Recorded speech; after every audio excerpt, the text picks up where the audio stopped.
Bismillahirrahmanirrahim. Assalamualaikum warahmatullahi wabarakatuh. Jumpa lagi sahabat-sahabat SA.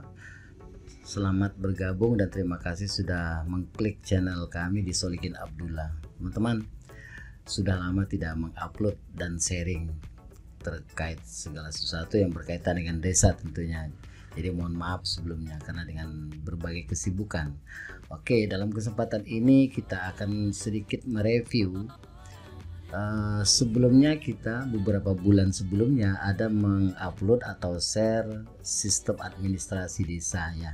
Nah ini versi update-nya. Kalau kemarin kita di versi 1.0, sekarang kita di versi 2.0. Nah apa perbedaan-perbedaannya?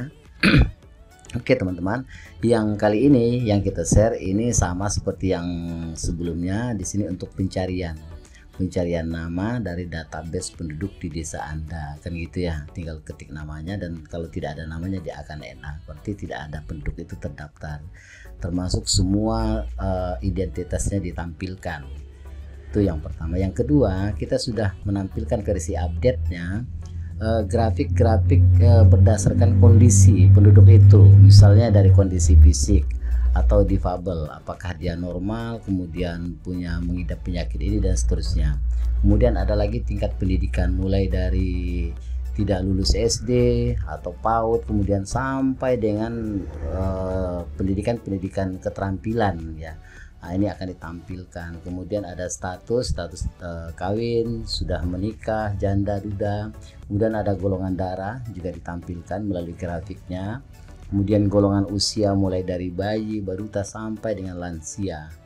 Selanjutnya juga ditampilkan agama dari penduduk itu. Kemudian DPT, daftar pemilih tetap, akan ditampilkan ketika yang kita entry data penduduk itu misalkan umurnya 17 tahun ke atas, maka dia akan otomatis menjadi masuk di daftar pemilih tetap.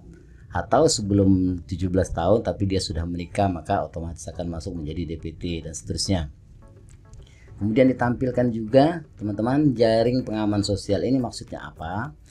Dari penduduk yang di entry itu akan ditampilkan apakah yang bersangkutan itu penerima jaring pengaman sosial PKH, BPNT atau BST, BLTDD, kemudian atau prakerja atau non JPS, atau dia tidak penerima JPS apapun, PLT, BBM dan seterusnya, BSU termasuk juga ada di dalamnya. Kemudian berikutnya lagi ada pekerjaan yang sedang dimiliki oleh warga yang bersangkutan, kemudian masuk di TKS atau tidak di SIK-NG tentunya ya. Nah, kemudian ini menggambarkan jumlah laki dan perempuan termasuk prosentasinya di desa itu versi update-nya teman-teman. Kemudian di sini menggambarkan sedikit informasi awal tentang jumlah dusunnya, jumlah RT-nya, kemudian luas wilayahnya, tipologi, tingkat perkembangan, status IDM-nya existing saat ini, kan gitu. Terus apalagi jumlah jiwa. Nah, apalagi kaitannya dengan versi update yang 2.0. Di sini teman-teman bisa memilih. Di sini bisa memilih langsung otomatis. Kalau kita misalnya memilih desa, yang di atas sekali pasti desa, di bawah-bawahnya dusun dan RT. Nah, ketika kita memilih desa, dia akan otomatis berubah jumlah jiwanya, jumlah kakaknya berubah, laki-laki dan perempuannya juga berubah, termasuk grafik-grafiknya juga menyesuaikan, berarti lokalnya desa. Nah, ketika kita memilih salah satu dusun, misalkan dusun Perbeta. Nah, kebetulan ini kan hanya ada 2 dusun contohnya nih, 2 dusun Perbeta dan Teluk Limau Manis, maka di dusun Perbeta otomatis akan berubah 21 jiwa. Kebetulan sampling ini kan 33 jiwa saja yang kita isi. Nah, kemudian kakaknya 15, laki-lakinya 8, laki-lakinya 13, perempuannya 8. Dan itu tampilan dashboard awal atau menu untuk versi update. Nah, terus kami ingin sampaikan juga teman-teman mungkin di Office atau di Microsoft Office-nya di komputernya kita menggunakan makro, menjalankannya menggunakan makro. Nah, kalau ini kita menggunakan makro sehingga begitu teman-teman pilih si admin desa akan muncul menu-menu yang bisa dipilih untuk diisi atau ditampilkan. mulai dari home, kemudian input data, isi data kependudukan, peraturan di desa, sampai dengan monografi yang akan terisi secara auto, dan terakhir di kader desa. Oke, kita balik lagi ke menu. Nah, jadi kalau misalkan makronya tidak jalan ya, tidak jalan karena ada masalah, ada trouble misalkan gitu ya. Nah, teman-teman juga bisa menggunakannya. Caranya teman-teman tampilkan sheet di bawahnya. Kebetulan ini kan kita sembunyikan sheetnya, sheet di bawah ini karena ini Excel murni. Teman-teman tinggal file, option, kemudian advance, tinggal dipilih saja di sini, ditampilkan show sheet tab ini di checklist saja begitu, sehingga muncul sheet nantinya, gitu ya. Nah, kalau misalkan makronya tidak jalan, tapi kalau makronya jalan akan lebih enak ketika kita memilih menunya melalui si admin desa di sini. Terakhir ingin saya sampaikan ke teman-teman, ini kelemahannya sedikit besar filenya sedikit besar karena 6 mega, 6,5 megabits ya. Nah, kenapa? Karena memang kita sudah siapkan ini di atas 20.000 jumlah warga di desa itu dalam satu desa.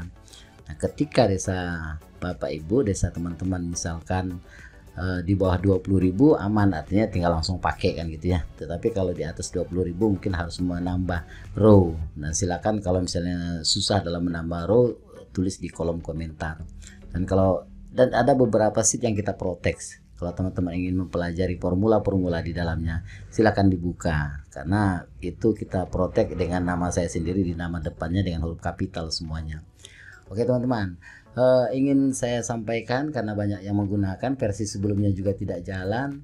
Yang paling penting, di input data awal. Input data awal ini teman-teman diisi dulu sebelum mengentry data kependudukan dan data-data lainnya. Jadi yang bisa diisi adalah di kolom dan sel yang berwarna putih. Karena mau di tempat-tempat lain juga kita kunci, tidak bisa diklik ya. Nah, termasuk agama, RT, ini kebetulan RT-nya 12. Jadi kalau misalnya RT-nya lebih dari 12 tinggal ditambah sampai ke, kita siapkan ada 60 RT misalkan dalam satu desa. Kemudian dusunnya ini kan kebetulan 2. Kalau tidak ada, kosongkan. Terus kalau lebih dari 2 diisi sampai dengan kita siapkan 20 dusun di desa itu, dan seterusnya. Agama, kondisi fisik di desa itu silakan diisi, karena ini otomatis akan menjadi menu pilihan ketika kita mengisi data kependudukan. Contoh, status perkawinan di sini akan auto mengikuti yang di data awal tadi. Agama juga begitu, akan otomatis menjadi pilihan di yang kita isi di data awal, sehingga keliru kalau kita isi dulu data kita di data kependudukan baru kita mengisi di data awal, nanti malah dia tidak terbaca. Itu yang paling penting. Oke teman-teman, kira-kira begitu, mudah-mudahan bisa dijalankan, mudah-mudahan bisa bermanfaat. Pada intinya kalau misalnya ingin merubah atau ingin memperbaharui atau ingin membuatnya lebih baik, silakan di improve ya. Nah, tetapi ini mudah-mudahan bisa dimanfaatkan di kondisi desa yang masih belum maksimal, belum punya database yang sifatnya online, ini bisa digunakan. Oke, kira-kira itu, semoga ada manfaatnya. Terima kasih atas perhatiannya. Assalamualaikum warahmatullahi wabarakatuh.